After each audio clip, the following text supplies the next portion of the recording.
안녕하세요. 맥킨의 지혜투자클럽입니다. HLB. 자, 항서제약을 현지에 이제, 가치투자 종목 분석으로 해가지고 이제 투자 칼럼 관련되는 부분이 좀 나왔는데요. 자, 이 부분도 한번 좀 살펴봐 드리고. 자, 오늘 테라피틱스와 제약의 어떤 반등세가 HLB와 더불어서 좀 일단 일어났습니다. 그래서 생명과학, 제약, 테라피틱스, 글로벌 차트론까지 같이 한번 살펴봐 드리도록 하겠습니다. 자, 이번 주는 이제 FDA 미팅을 앞두고 있기 때문에 지난주 이제 중반 이후에 좀 빠졌던 부분을 이제 되돌림이 필요하고요.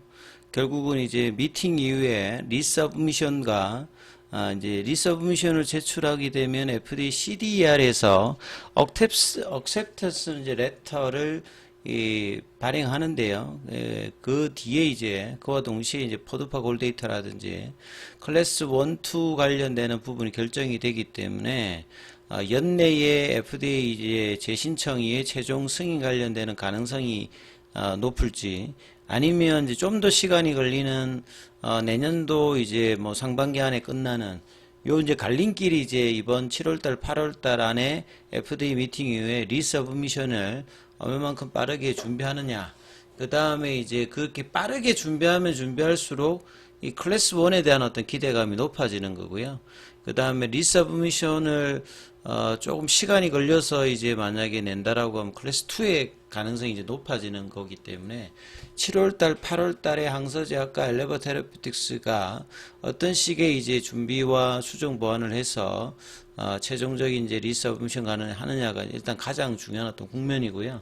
주가는 항상 이런 부분들을 이제 선제적인 아니면 이제 이 부분들의 어떤 기대감을 반영하는 흐름으로 움직이기 때문에 오늘 HLB의 이제 양봉은 뭐 강한 거래를 동반하면서 금요일날 연봉의 시가를 넘어간 건 아닙니다만, 예, 금요일 한 370만 주대였고, 오늘 한 300만 주대였거든요. 그리고 이제 HLB 쪽에 외국인 매수회와 기관 매수회가 동시에 나오면서 테라피틱스의 이제 장중에 7,480원대까지 움직였던 부분들.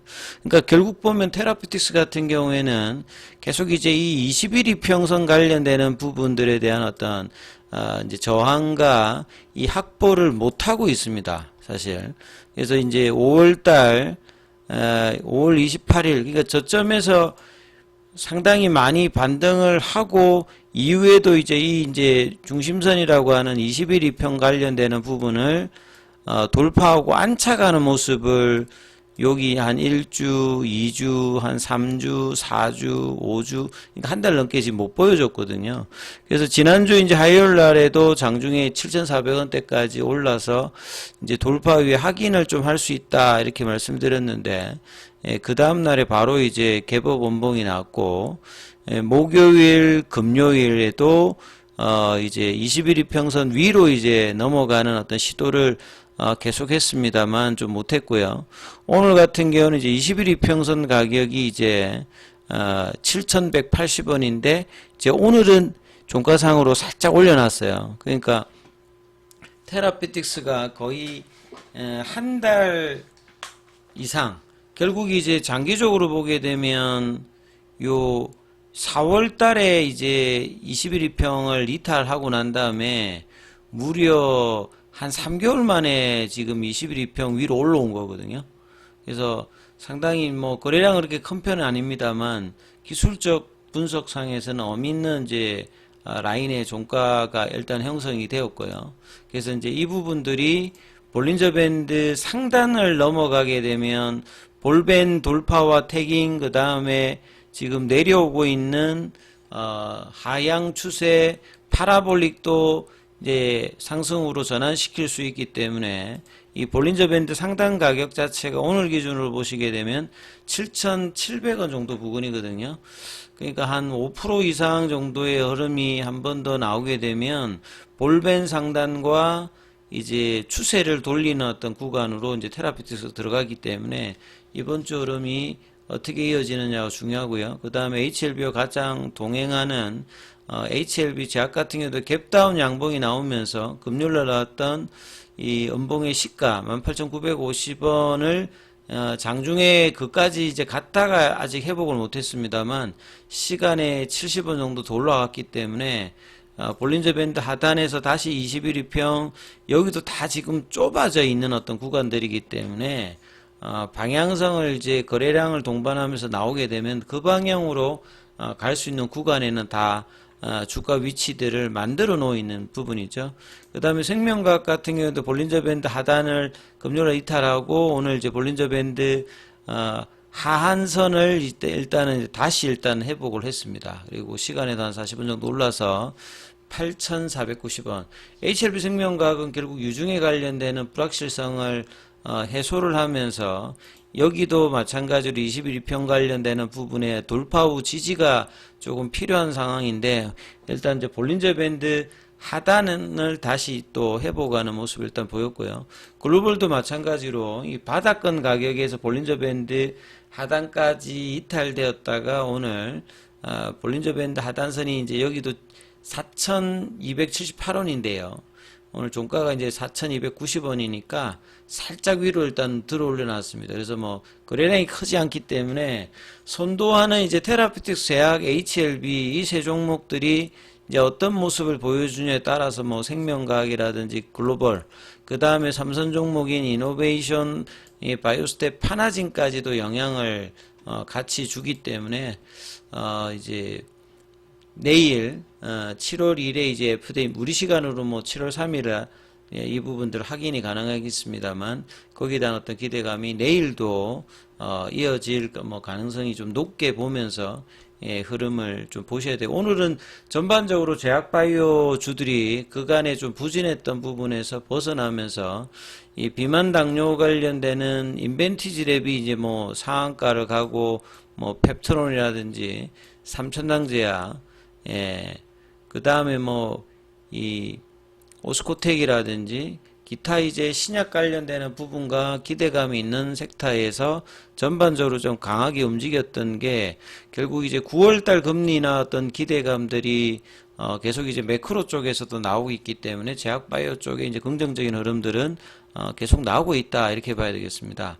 자, 그리고 뭐 항서제약 관련해서 여기 이제 현지 사이트에서 나왔던 부분인데요. 여기가 뭐 어떤 이제 뭐 언론 뭐 이런 거보다는 개인이 뭐 운영하는 이제 투자 칼럼인 것 같아요. 근데 이제 나름 이제 자료를 잘해서 이게 다 지금 현지화된 어떤 글이기 때문에 그림들이기 때문에 좀 참조하면 그간에 내 어떤가 하고 좀 정리가 되는 것 같은데요.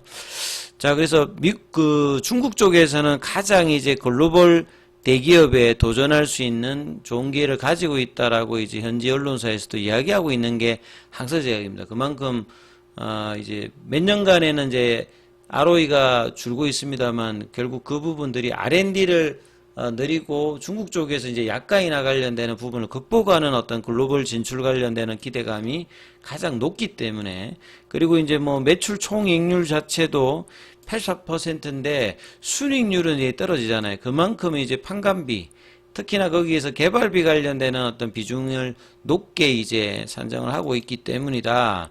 이렇게 보시면 되겠죠. 그래서 이런 어떤 수익성 관련되는 부분들이 R&D 쪽으로 대부분 투자가 되면서 장기적인 어떤 빅파마의 격차를 계속 줄이려고 하는 항서제약의 모습이 상당히 이제 펀더멘탈 쪽에서 주목할 만하다 이렇게 지금 이야기를 하는 거죠. 그래서 판관비가 33%, 그 중에서 R&D 투자가 굉장히 많이 하고 있다는 것들이 이제 중요한 부분입니다. 그래서 뭐 일라릴리라든지 존슨앤존슨, 노보노디스크 최근에 가장 핫한 게 이제 이 비만 치료제 관련되는 일라릴리, 노보노디스크, 그다음 뭐 암젠이라든지 이런 회사들이고 그다음에 기존의 존슨앤존슨.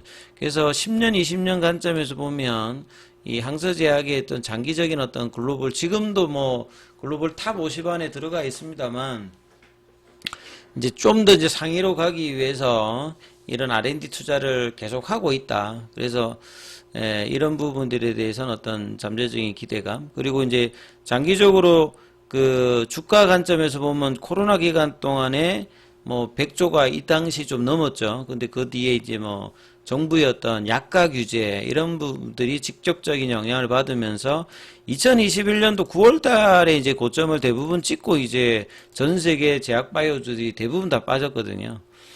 이제 그런 어떤 흐름을 항서제약도 뭐 피해가지는 못했고 그러다 보니까 그 탈출구로 이제 해외 진출 관련되는 부분을 작년도에 이제 프랭크 지양 부사장이 들어오면서 좀 더 이제 강력하게 지금 진행하고 있는 상황이다. 이렇게 좀 봐야 되겠죠. 그래서 이제 뭐 코로나 때 이제 수익도 굉장히 높았다가 그 뒤로 이제 지금 한 3년 넘게 ROE가 좀 떨어져 있는 상태입니다. 근데 이제 내년도에 2026년도 뭐 기준으로 보게 되면 90억 달러를 하게 되면 이게 이제 코로나 때 수익이 좋았을 때보다 훨씬 좋아지는 어떤 부분에 대한 어떤 전망치도 나와 있다. 이렇게 좀 봐야 되겠죠. 그래서 이런 어떤 흐름들이 나오기 위해서는 이제 자국뿐만 아니라 해외 쪽의 어떤 투자의 결실에 대한 어떤 기대감. 그러니까 가남 관련되는 부분들도 결과적으로 이제 성공하게 되면 이제 이 부분에 대한 어떤 로얄티 관련되는 부분들을 얻을 수 있기 때문에 이런 부분들이 이제 중요한 어떤 부분이죠. 이런 차원에서 이제 주가는 계속 좀 떨어져 있는 상황이기 때문에 가치 투자자 입장에서 보면 2000년도 초반 어떤 이제 이야기들의 어떤 뭐 가격 수준까지 지금 밸류에이션 지표로 보면 이제 뭐 PBR이나 PR 관련되는 부분에서 뭐 이렇게 지금 이야기들이 나오고 있는 거죠. 그래서 이제 마지막 이제 결론을 보면 이제 이런 것들이 중요하겠죠. 항서제약이 본래 이제 뭐 그 제네릭 중심으로 하다가 이제 신약의 개발, 요거는 일본의 에자이와 똑같습니다. 예. 그리고 이제 뭐 빅파마도 본래는 뭐 약국을 하다가 이제 신약 개발을 해서 한 회사들이 미국에도 많기 때문에 항서제약의 이런 어떤 변신이 또 한 번의 어떤 성장 곡선의 두 번째 물결을 열 가능성에 대해서도 계속 이야기를 하고 있거든요. 몇 년 동안 계속 이제 R&D 투자를 했기 때문에 자 이러한 부분들의 이제 결과들이 이제 리보세린과 캄넬주맙의 그 이런 어떤 분기점 결국 이제 CR 레터를 받고 난 다음에 이 전면적인 재검토에 나왔기 때문에 빠르게 이제 이 부분들에 대한 어떤 조치 이후에 재신청을 하는 어떤 항서제약의 모습의 어떤 기대감도 뭐 이런 부분을 보면 충분히 나올 수 있는 어떤 상황이다 이렇게 볼 수가 있습니다. 자 아무튼 이제 내일하고 내일 모레 어떤 주가 흐름이 기대감이 단발적으로 재료 소멸이 아니라 리서브션의 기대감으로 계속 이제 움직일 수 있는지 여부가 일단 중요하기 때문에 이 부분을 좀 참조하시면서 흐름 보셔야 되겠고요. 장중에는 무료 카톡방 진행되고 있습니다. 문자로 참여 남기시면 입장 코드 보내드리고 있으니까 참조하시면 되겠습니다.